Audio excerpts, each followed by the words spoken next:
ఆంధ్రప్రదేశ్ రాజకీయాల్లో క్షేత్రంలో ఎప్పుడూ ఒక ఆసక్తికరమైన చర్చ నడుస్తుంది. ముందస్తు ఎన్నికల వేడి ఇంకా తగ్గకముందే రాష్ట్ర రాజకీయాల్లో కీలక పరిణామాలు చోటు చేసుకుంటున్నాయి. ముఖ్యంగా అధికార ప్రతిపక్ష పార్టీల మధ్య నేతల వలసలు ఎప్పుడూ హాట్ టాపిక్గానే ఉంటాయి. ఈ క్రమంలో తాజాగా ఒక ప్రముఖ నేత చేసిన వ్యాఖ్యలు రాజకీయ వర్గాల్లో పెను సంచలనం రేపుతున్నాయి. త్వరలోనే తాను వైఎస్ఆర్ కాంగ్రెస్ పార్టీలో చేరుతానని ఆ నేత బాహాటంగా ప్రకటించడం గమనార్హం. కేవలం పార్టీకి చేరడమే కాకుండా దానికి వెనుక ఉన్న బలమైన కారణాన్ని కూడా ఆయన వెల్లడించారు. జగనన్న నాకు ఇచ్చిన హామీ ఇచ్చారు. ఆ నమ్మకంతో నేను ఫ్యాన్కి కిందకి వెళ్తున్నాను అని ఆయన పేర్కొనడం ఎప్పుడూ చర్చనీయాంశమైంది. సాధారణంగా ఏ నేత అయినా పార్టీ మారుతున్నారంటే దానికి అనేక రాజకీయ సమీకరణాలు ఉంటాయి. కానీ ఇక్కడ జగన్మోహన్ రెడ్డి స్వయంగా ఒక హామీ ఇచ్చారని చెప్పడం వెనుక ఉన్న మర్మం ఏమిటని అందరూ ఆరా తీస్తున్నారు. గత కొంతకాలంగా సదరు నేత తన పాత పార్టీలో అసంతృప్తిగా ఉన్నారని వార్తలు వచ్చాయి. తన ప్రాధాన్యత తగ్గుతుందని భావిస్తున్న తరుణంలో వైసీపీ అధినేత నుంచి ఆయనకు పిలుపు వచ్చినట్లు తెలిసింది. జగన్మోహన్ రెడ్డి తనను కలిసినప్పుడు భవిష్యత్తులో తగిన గుర్తింపు ఇస్తానని, రాజకీయంగా సముచిత స్థానం కల్పిస్తానని గట్టి భరోసా ఇచ్చారని సదరు నేత తన అనుచరుల వద్ద వ్యాఖ్యానించారు. ఆ హామీ నియోజకవర్గ అభివృద్ధికి సంబంధించిందా లేక వ్యక్తిగత పదవికి సంబంధించిందా అన్నది ప్రస్తుతానికి సస్పెన్స్గా ఉంది.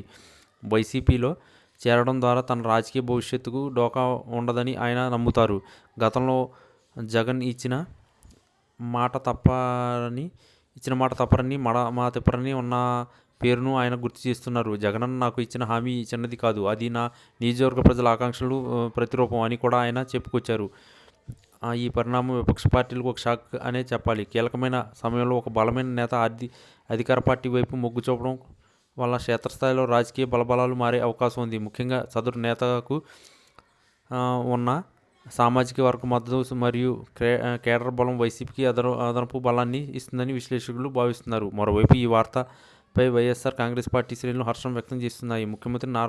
ముఖ్యమంత్రి నాయకత్వం మీద నమ్మకంతో ఇతర పార్టీల నేతలు వైసీపీ వైపు చూస్తున్నారని అంటున్నారు. అయితే ఈ హామీ ఏమిటనేది బహిరంగంగా చెప్పకపోయినా అది ఖచ్చితంగా వచ్చే ఎన్నికల్లో సీటు కేటాయింపులు లేదా పార్టీలో కీలక పదవికి సంబంధించిందే అయి ఉంటుందని రాజకీయ విశ్లేషకులు అంచనా వేస్తున్నారు. ఈ నెలాఖరులోగా భారీ బహిరంగ సభ ఏర్పాటు చేసి జగన్ సమక్షంలో ఆమె కండువా కప్పుదారనే అవకాశం ఉంది. ఒకవైపు ప్రతి పార్టీలు తమ వ్యూహాలను సిద్ధం చేసుకుంటే, మరోవైపు జగన్ లాంటి ఆపరేషన్ అక్కర్తో ఇతర పార్టీలు పునాదులను కదిపిస్తున్నాయని వాదన వినిపిస్తుంది. ఈ చేరిక తర్వాత ఆ జిల్లాలో రాజకీయాలు ఎట్లాంటి మార్పు వస్తాయో వేచి చూడాలి. జగనన్న మాట ఇచ్చారంటే అది ఖచ్చితంగా నెరవేరుతుందనే ధీమాతో ఉన్న ఆ నేత ఆమె రాజకీయ ప్రస్థానాన్ని కొంత మలుపు తిప్పుకోవడానికి సిద్ధమయ్యారు.